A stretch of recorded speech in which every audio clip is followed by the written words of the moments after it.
नमस्कार नमस्कार मंडळी, आजच्या कार्यक्रमात आपणा सर्वांचं मनपूर्वक स्वागत. आज आहे मंगळवार, भारतीय सौर दिनांक 24 चैत्र शके 1948 अर्थात 14 एप्रिल 2026.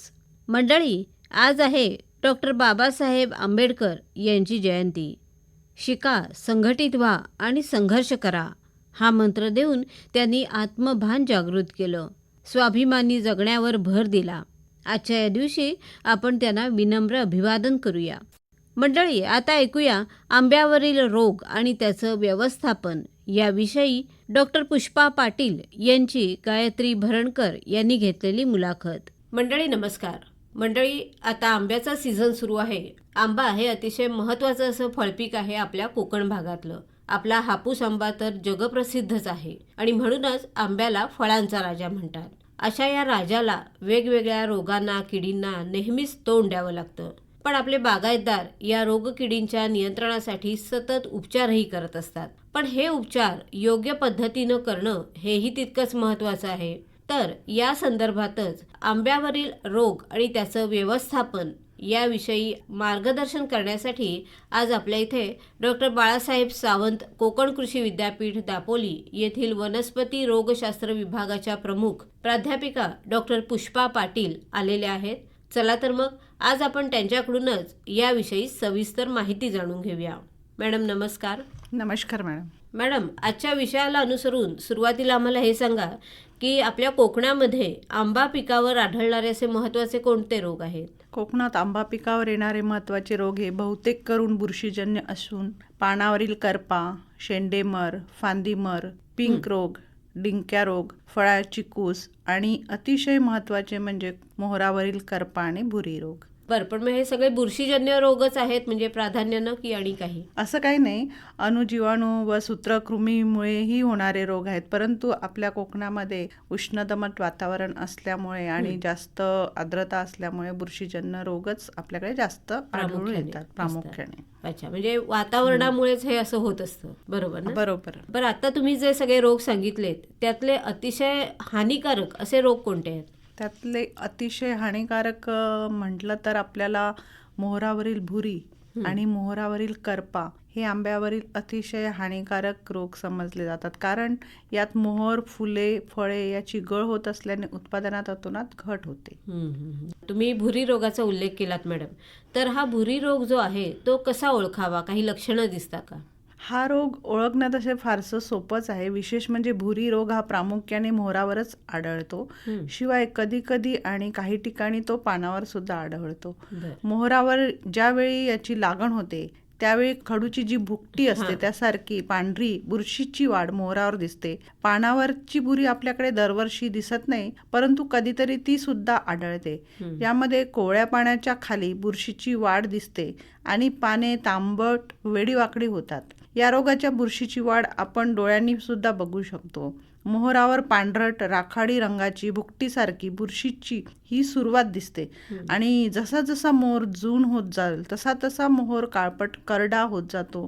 मोहराचे दांडे, कळ्या, फुलं, लहान फळे यावर ही वाढ अगदी ठळक दिसून येतं आणि रोगग्रस्त कळ्या, फुले आणि लहान फळे गळून पडतात आणि शेवटी मोहराचे दांडे शिल्लक राहतात. त्यामुळे हा रोग फारच महत्त्वाचा आहे. अशा पद्धतीचे जर पांढरी भुकटी जर दिसली तर समजायचं की हा भुरी रोग आहे. बरं मॅडम, असं म्हटलं जातं की मुळावरच जर घाव घातला तर पुढे ज्या रोगकारक गोष्टी असतात त्यांचा नायनाट आधीच होतो. तर या दृष्टीनं या रोगांचं काही उगमस्थान वगैरे असं असतं का आणि ते ओळखता येतं का आपल्याला, खास करून भुरीच्या बाबतीत? खरं म्हणजे भुरी रोगाचं नुकसान हे फारच मोठ्या प्रमाणात होतं. कारण काय होतं की रोगाची लागण होते त्यावेळी मोहरातील फुलं, लहान फळे गळून पडतात. हा एक बुरशीजन्य रोग आहे.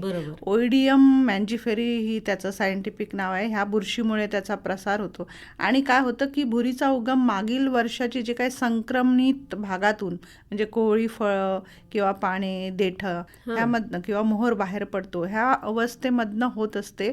त्यांची ती जी अवस्था आहे ती सुप्त अवस्थेमध्ये असतं, जी बुरशी आहे किंवा ती जी बीजाणू आहे. आणि नंतर काय होतं की जसंही वातावरणात बदल आला आणि ते वाऱ्याच्या झोकामुळे ते एकमेकात पसरतात आणि त्याचं उगवण होतं. टेम्परेचर 10 ते 20 डिग्री असलं तर हा हमखास भुरी रोग येतो. सकाळचा दव म्हणा, ढगाळ वातावरण, अशा पद्धतीचं वातावरण जर असलं तर भुरी रोग मोठ्या प्रमाणात येण्याची शक्यता असते. म्हणजे झपाट्यानं त्याचा प्रसार झपाट्याने त्याची प्रसार होतो. बरोबर आहे. बरं, तो नेमका कसा होतो? भुरी रोगाचा प्रसार हा प्रामुख्याने वाऱ्यामार्फत होतो. शिवाय परपरागीकरण करणारे काही कीटक असतात, उदाहरणार्थ मधमाशा किंवा माश्या, मुंग्या, या मार्फत सुद्धा त्याचा प्रसार होतो ह्या रोगाचा. पण तो फारच त्या माशांमुळे वगैरे कमी होतो. आंब्यावरील महत्वाची कीड जी आहे ती आपण तुडतुडा म्हणतो, आणि तुडतुड्यामार्फत त्याचा जो चिकटा असतो तो पसरतो आणि त्या चिकट्यामुळे सुद्धा भुरी रोग त्याच्यावर वाढतो. अच्छा. आणि मोठ्या प्रमाणात त्याचा प्रसार होतो. बरं, आपल्या कोकण कृषी विद्यापीठामध्ये या रोगासंदर्भात काही संशोधन झालेलं आहे का, किंवा आता सुरू आहे का? ह्या रोगावर बऱ्याच सुरुवातीपासनं वेगवेगळ्या बुरशीनाशके वापरून किंवा वेगवेगळे एकात्मिक नियंत्रण वापरून ह्या रोगावर बरेचसे संशोधन झालेले आहे. बेसिक स्टडी जे म्हणतो आपण, बेसिक संशोधन आम्ही करतच असतो. तरी नियंत्रणाच्या बाबतीत चांगले संशोधन आमच्याकडनं होत आहे. आणि हा रोग कुठून कसा येतो ह्याचे जरी ज्ञात नसले तरी मात्र ह्या रोगावर प्रतिबंधात्मक उपाय म्हणून मोहोर सुरू झाल्यापासनं बुरशीनाशकाची फवारणी शिफारस करण्यात आल्या आहेत. हे जरी खरं असलं तरी फवारणी केव्हा आणि कधी घ्यायची किंवा कशी घ्यायची हे पण तेवढंच महत्त्वाचं आहे. आणि त्यासाठी मोहोराचे विविध बहार येतात. आपल्या कोकणात 3 ते 4 अवस्थेमध्ये मोहोर येतात. आणि आंबा बागायतदार काय करतात, 10 ते 12 फवारण्या घेतात. कारण आंब्याला 3 ते 4 टप्प्यात मोहोर येत असतो. त्यामुळे आणि जनरली पहिल्या मोहोरावर हा जो भुरी रोग आहे येत नाही. आणि पहिला मोहोर साधारणतः ऑक्टोबर-नोव्हेंबरमध्ये येत असतो. आणि जिथे समुद्र सपाटीच्या ज्या बागा आहेत त्या ठिकाणी हा दिसतो, परंतु तो तुरळक प्रमाणात असतो. दुसरा जो मोहोर आहे जो साधारणतः डिसेंबर-जानेवारी महिन्यात येतो तो मोठ्या प्रमाणात येतो आणि त्याच मोहोरावर भुरी रोगाचा प्रसार पावतो. आणि तिथनंच मग 3ऱ्या-4थ्या मोहोरावर सुद्धा येत असतो. त्यासाठी लेबल क्लेम जे औषध आहेत ते आम्ही सुचवलेले आहे, जेणेकरून हेक्झाकोनाझोल एक औषध आहे, किंवा कार्बेंडाझिम आहे, किंवा कार्बेंडाझिम प्लस मॅन्कोझेब आहे. हे जे औषधं लेबल क्लेम आहेत ते आम्ही सुचवलेले आहेत. परंतु त्याची फवारणी चांगल्या पद्धतीने होणं गरजेचं आहे. म्हणजे योग्य प्रमाणात आणि योग्य पद्धतीने. जे काही फवारणी करताना जो पंप वापरतात त्याचं जे नोझल आहे ते एकदम बारीक असायला पाहिजे. जाड असेल तर फवारणी व्यवस्थित बसणार नाही. किंवा पानाच्या खालच्या बाजूने जी काय कोळी असते, त्याला रेड माइट म्हणतो आपण इंग्लिशमध्ये, ते कोळी काय होतं की शेतकरी फवारणी करतात, वर करतात. त्याच्यामुळे त्याचं नोझल जर अगदी बारीक स्प्रेसारखं असेल तर ती फवारणी पाण्याच्या आतल्या बाजूने सुद्धा बसणं फार महत्त्वाचं आहे. नक्कीच. तर अशा पद्धतीने आपण संशोधात्मक केलेलं आहे आणि त्याचा प्रतिबंधक म्हणून आपण बऱ्यापैकी. मॅडम, तुम्ही म्हणालात की मोहोराचे 3 ते 4 असे टप्पे असतात आणि यामध्ये 2ऱ्या टप्प्यातला मोहोर हा जास्त महत्त्वाचा असतो. तर असं नेमकं का आहे? हो, कारण हाच बहर फार मोठ्या प्रमाणात येतो आणि ह्या बहराला किंवा ह्या मोहराला भुरी रोगापासून नियंत्रण करणं फार गरजेचं असतं किंवा फायद्याचं असतं. 3ऱ्या व 4थ्या टप्प्यात जो मोहोर येतो हा जरी या रोगाचा प्रादुर्भाव जास्त होत असला पण तो मोहराचं प्रमाण कमी असतं. म्हणून विशेषतः डिसेंबर-जानेवारीमध्ये जो मोहोर येतो त्याला प्रोटेक्ट करणं महत्त्वाचं आहे आणि त्यालाच आपण मॅक्सिमम फलधारणा होते आणि तिथपासूनच भुरीची सुरुवात होत असते.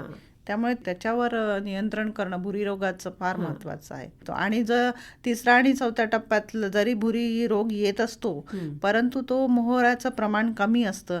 आणि काय होतं की कधी कधी ते पावसाळ्यात सीझन चाललं जातं आणि पाऊस पडला की मग ते आंब्याची प्रत पण घसरते. त्यामुळे आपल्याला 2ऱ्या टप्प्यातला मोहोर याचा रोगापासनं बचाव करणं फार गरजेचं आहे. खरं आहे.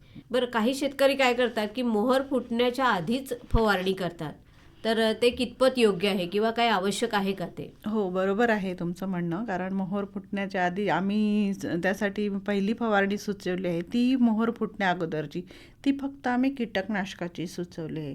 कारण काय होतं की जी काही आपली पालवी असते त्यावर तुडतुड्याचं प्रमाण जास्त असतं, म्हणून आम्ही ती फवारणी सुचवली आहे आणि ते गरजेची आहे. बरं, यामध्ये गंधकाची सुद्धा फवारणी केली जाते, तर ते फायदेशीर असतं का? हो, खरं तर गंधकाची फवारणीचा दुहेरी फायदा होतो. एकतर भुरी रोगाचं नियंत्रण तर होतंच, शिवाय पानाच्या खालच्या बाजूने मगाशीच मी बोलली की रेड माइट्स, त्याला कोळी म्हणतो आपण, ती कोळी जी आहे ना पाण्याच्या खालच्या बाजूने असतं. त्यामुळे फवारणी करताना फवारा असा मारावा किंवा फवारणी अशी करावी जेणेकरून खालच्या बाजूने जी ते रेड माइट्स आहे त्याचं पण नियंत्रण व्हायला हवं. आणि गंधक हे त्या रेड माइट्स किंवा कोळीला सुद्धा नियंत्रण होऊ शकतं. त्याच्यामुळे हे साधारणतः फेब्रुवारी मार्चच्या दरम्यान हा प्रादुर्भाव वाढतो आणि गंधकाची फवारणी करून ही कीड नियंत्रण होत नाही असे शेतकरी सांगतात, कारण त्या किडीचं वास्तव्य पाण्याच्या खालच्या बाजूने असतं. बरोबर. म्हणून फवारणी करणारा मोहोर हेच लक्ष ठेवून फक्त बाहेर फवारणी करतात आणि शेतकरी यांची आतमध्ये फवारणी बसत नसल्यामुळे ते म्हणतात की गंधक वापरून सुद्धा नियंत्रण होत नाही. बरोबर. त्यासाठी खाली फवारणी बसायला हवी. त्यामुळे गंधक हे अतिशय प्रभावी आहे आणि भुरी शिवाय कोळी याच्यावर त्याचं नियंत्रण आपण चांगल्या पद्धतीने करू शकतो. फक्त योग्य पद्धतीनं फवारणी करणं आवश्यक आहे. खरं आहे. बरं मॅडम, या व्यतिरिक्त आणखी कोणती प्रभावी अशी बुरशीनाशक आहेत? ह्या व्यतिरिक्त प्रभावी बुरशीनाशक म्हणजे मिश्र बुरशीनाशक एक आहे. हेक्झाकोनाझोल मी सांगितलंच आहे, 5 मिली 1 लिटरला. नंतर मॅनकोझेब प्लस कार्बनडायझिम प्लस मॅनकोझेब हे कॉम्बी प्रॉडक्ट आहे, ज्याला बाजारातलं नाव साफ म्हणतात. ती सुद्धा 2 ते 3 मिली किंवा 0.1%, 1 मिली 1 लिटर 1 लिटर पाण्यामध्ये 1 मिली औषध घ्यायचं. त्याशिवाय काही औषधे आहेत, टेबॅकोनाझोल, प्रॉपिकोनाझोल सुद्धा लेबल क्लेम आहे, 1 मिली प्रति लिटर पाण्यातनं फवारायचे. हे प्रभावी औषध आहेत गंधकाशिवाय, आणि ते सगळे लेबल क्लेम आहे. त्याच्यामुळे लेबल क्लेम म्हणजे काय की प्रमाणित केलेले आहे. आंब्यावर हे ह्या रोगासाठी हे औषधं चालतात. बरेचसे शेतकरी काय करतात, जे विक्रेते असतात ते त्यांना सातत्याने एकच एक औषध देतात. त्याचं जे आता समजा कार्बनडायझिम जे आहे, ज्याला शेतकरी लोकल भाषेत बॅविस्टिन म्हणतात, तर बॅविस्टिन सारखंच दुसरं नावाने विकणारे पण औषध आहेत. तर एकच एक जर औषध घेतलं तर त्यामुळे त्या रोगावर ते प्रभावी होणार नाही. म्हणून शेतकऱ्यांनी याकडे लक्ष द्यायला पाहिजे आणि शक्यतोवर लेबल क्लेम औषधच वापरायला पाहिजे, जेणेकरून पुढे त्यांचं काही नुकसान झालं तर त्याच्यावर आपल्याला क्लेम करता येऊ शकतं. बरं मॅडम, हे झालं मुख्यत्वे भुरी रोगाविषयी. बरोबर. या व्यतिरिक्त तुम्ही करपा रोगाचा सुद्धा उल्लेख केला होता, तर त्याबद्दल सांगा थोडं. करपा रोग हा अतिशय महत्त्वाचा रोग आहे. हा सुद्धा मोहरावरच आढळतो. पानावरील करपा इतपत जो येतो तो इतका म्हणजे नुकसानदायक नाही, परंतु जो मोहरावर जो करपा येतो पूर्णपणे मोहर करपतो आणि शेवटी फुलं फळं पूर्ण गळून जातात. त्यामुळे ह्या रोगाचं आपल्याला हा एक कोलेटोट्रिकम ग्लोस्प्रोइड ह्या बुरशीमुळे ह्या रोगाचा प्रसार होतो. वाऱ्यामार्फत ही बुरशी येते, एका मोहरावरून दुसऱ्या मोहरावर झाडावर अशी पसरते. आणि ह्याला वातावरण म्हणजे काय होतं की दिवसाचं टेम्परेचर आणि रात्रीचं टेम्परेचर ह्याच्यामध्ये फार तफावत असेल किंवा आर्द्रता जास्त असेल, मध्येच जर पाऊस आला, आणि आता आपण सीझन बघतो आहे की मोहर सुरू असताना मध्येच दमट वातावरण आलं, ढगाळ वातावरण असेल, एखाद दुसरा पाऊस पडला, तर मोहरावरील करपा आणि धुक्याचा पण प्रभाव पडतो. आता सध्याचं वातावरण जे बघतो आपण, तर त्यामुळे करपा रोग येण्याची शक्यता असते आणि हा रोग अतिशय हानिकारक आहे. याला जर आपण नियंत्रण करू शकलो नाही तर 60 ते 90% नुकसान होऊ शकतो. बरं, हा करपा रोग पडला हे ओळखावं कसं? करपा रोग पडलाय, आता नवीन मोहर आपल्याला समजा सुरू झाला मोहर, जर वातावरणाचं जर ढगाळ वातावरण, मी आताच तुम्हाला सांगितलं की ढगाळ वातावरण, मध्येच पाऊस, एकदम काळोख पडतो, अशा वेळेस मोहरावर काळे काळे असे डाग जर आपण बारकाईने निरीक्षण केलं तर काळी पांढरी अशी बुरशी दिसतं. आणि ती मग जर हे असंच वातावरण जर 2-3 दिवस जर राहिलं तर संपूर्ण मोहर मग त्या बुरशीने व्यापतो आणि करपतो. त्याच्यामुळे फुलं आणि फळं संपूर्ण गळून पडतात. तर अशा प्रकारे जर आपल्याला त्यासाठी आम्ही असं वातावरण जर झालं तर आम्ही प्रिकॉशन म्हणून आधी शेतकऱ्यांना आठवड्यातून सल्ला देत असतो अशा वातावरणाचे की बाबा करपा रोग येण्याची शक्यता आहे, असं वातावरण दमट आहे किंवा पाऊस पडला तर आम्ही त्यांना कार्बॅन्डाझिम म्हणून जे औषध आहे किंवा प्रोपिकोनझोल आहे हे औषध कार्बॅन्डाझिम 1 ग्राम 1 लिटर पाण्याची फवारणी करावी असा आम्ही सल्ला देत असतो. या व्यतिरिक्त कोणती बुरशीनाशक आहेत यासाठी? ह्या व्यतिरिक्त कार्बॅन्डाझिम प्लस मॅन्को जे मी भुरीला सांगितलं तेच ह्याला, फक्त ह्याला गंधक प्रभावी नाही, गंधक हे भुरीला प्रभावी आहे. प्रोपिकोनझोल आहे, ट्रायसायक्लोझोल आहे, इतर परत थायोफेनेट मेथाईल आहे.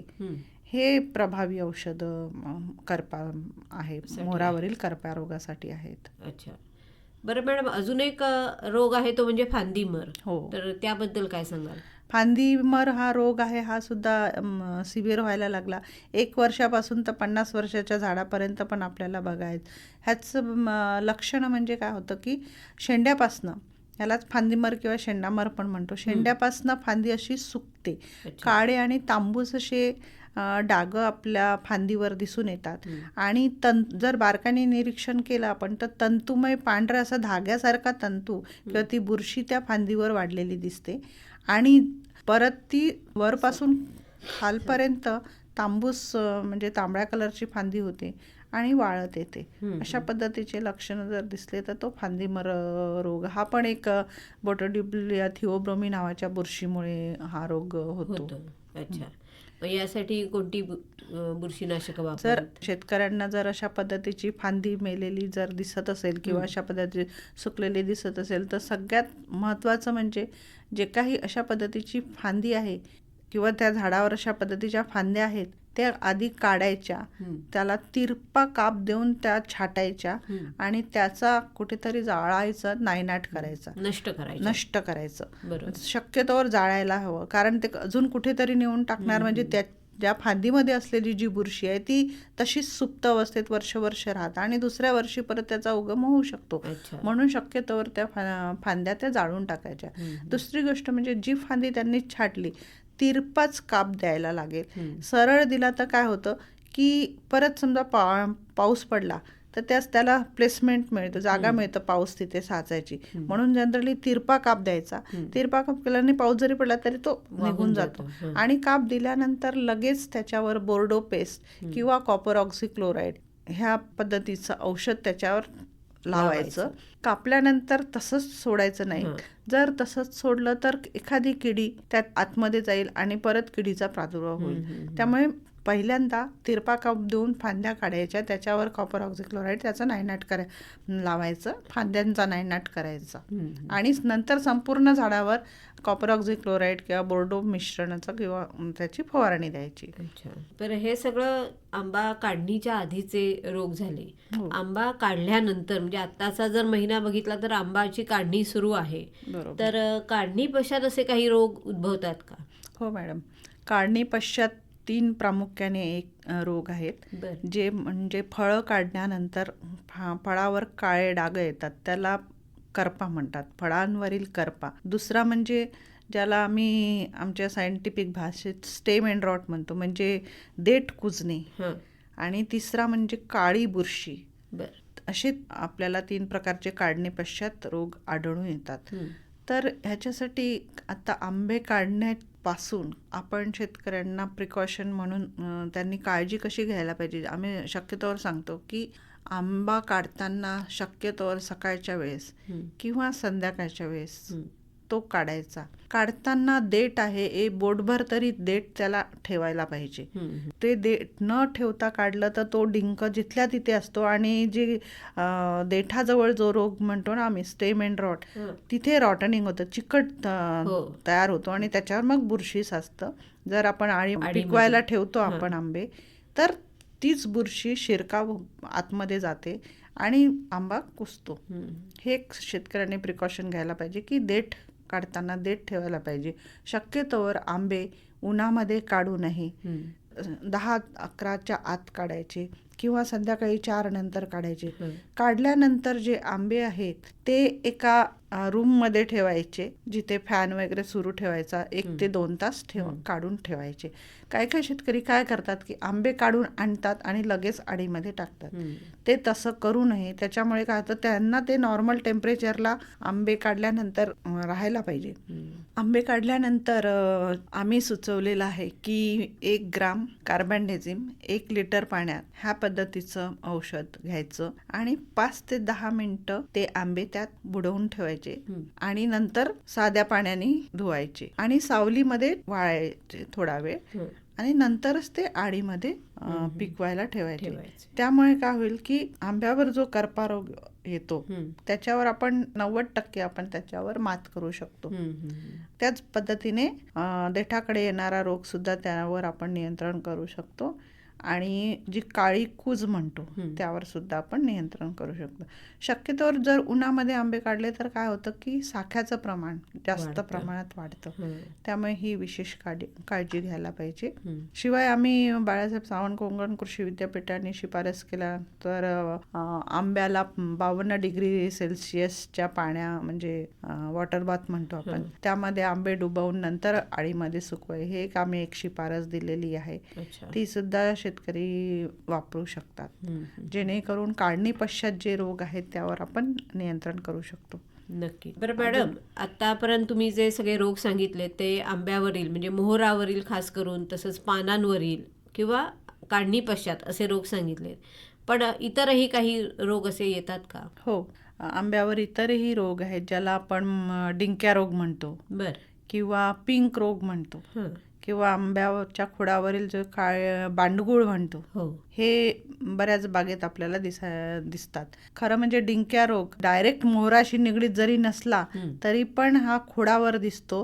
काय होतं की खोडाच्या सालीतनं असा डिंक उघडताना दिसतो आणि खूप जास्त प्रमाणात जर असेल तर कधी कधी साल पूर्ण तडकते आणि हळूहळू हळूहळू नंतर ते पोकळ होतं आणि कुजतं, झाड कापावं लागतं.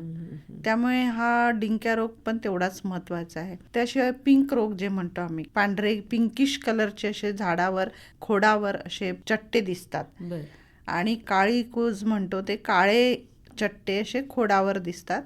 ते काय होतं की डायरेक्टली उत्पादनाशी निगडीत नसलं तरी पण हळूहळू हळूहळू ती बुरशी आपलं जे खोड आहे किंवा झाड आहे याला कमकुवत करतं. बरोबर. आणि नंतर त्याची लाईफ कमी होतं.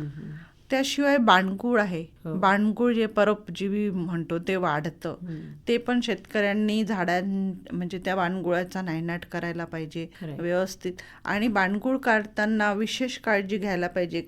काही बाणगुळ असे आहेत की फ्लॉवरिंग येतं, फुलोरा यायच्या आधी जर बाणगुळ काढलं तर ते जास्त महत्वाचं असतं. का तर बाणगुळावर फुलं आणि फळं आले की पक्षी जे असतात ते बसतात आणि ते पक्षी काय करतात, ते फळं खातात आणि फळं खाऊन त्याच्या ज्या बिया आहेत, चिकट बिया, ह्या परत दुसऱ्या झाडावर जाऊन बसतात. त्यामुळे काय होतं की प्रसार होत राहतो. त्याच्यामुळे बाणगुळ काढताना ते फुलोरा यायच्या आधी छाटायचं आणि काढल्यानंतर ग्लायपोसेट जे औषध आहे ते तिथे फवारायचं किंवा त्या जागेला लावायचं. त्याशिवाय जिथे मी म्हटलं की डिंक्या रोग, त्या डिंक्या रोग आहे तो ती साल अशी तासायची, जिथून डिंक येते ती तासायची आणि तासल्यानंतर त्याच्यावर COC ज्याला म्हणतो, कॉपर ऑक्सिक्लोराईड किंवा बोर्डो मिश्रण, 1% बोर्डो मिश्रण किंवा त्याची पेस्ट ती लावायची. त्यामुळे ती फांदी आपण वाचवू शकतो.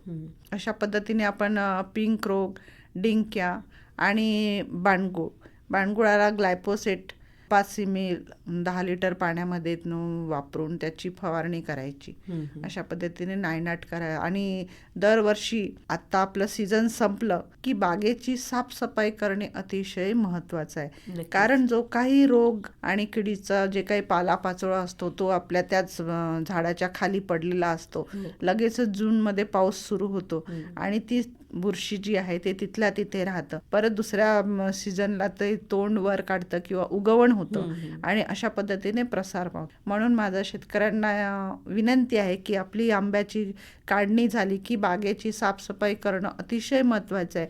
जे काही वाळलेले फांद्या असतील ते छाटून त्याचा नायनाट करायचा, रोगट पानं, फुलं, थोडीशी आजूबाजूची जी काही झाडाचा परिसर आहे तो स्वच्छ करायचा आणि कमीत कमी उंचीचे झाडं मेंटेन करायचे, जेणेकरून आपल्याला सगळ्या रोग किडीपासून त्याचं नियंत्रण करता येईल. मॅडम, आज तुम्ही इथे आलात आणि आंब्यावरील महत्त्वाचे जे रोग आहेत त्यांच्याबद्दल, त्यांचं व्यवस्थापन कसं करायचं, काळजी कशी घ्यायची याबद्दल अतिशय सविस्तर अशी माहिती आमच्या सर्व शेतकरी बांधवांना दिलीत. त्याबद्दल आकाशवाणीतर्फे आणि सर्व शेतकरी मित्रांतर्फे मी आपले आभार मानते. धन्यवाद. धन्यवाद मॅडम. आत्ताच आपण डॉक्टर पुष्पा पाटील यांच्याशी गायत्री भरणकर यांनी केलेली बातचीत ऐकलीत. विषय होता आंब्यावरील रोग आणि त्याचं व्यवस्थापन. बरं आहे तर मंडळी, याबरोबरच आजचा आपला कार्यक्रम संपतोय. पुन्हा भेट आहेच उद्याच्या कार्यक्रमात. तोपर्यंत नमस्कार.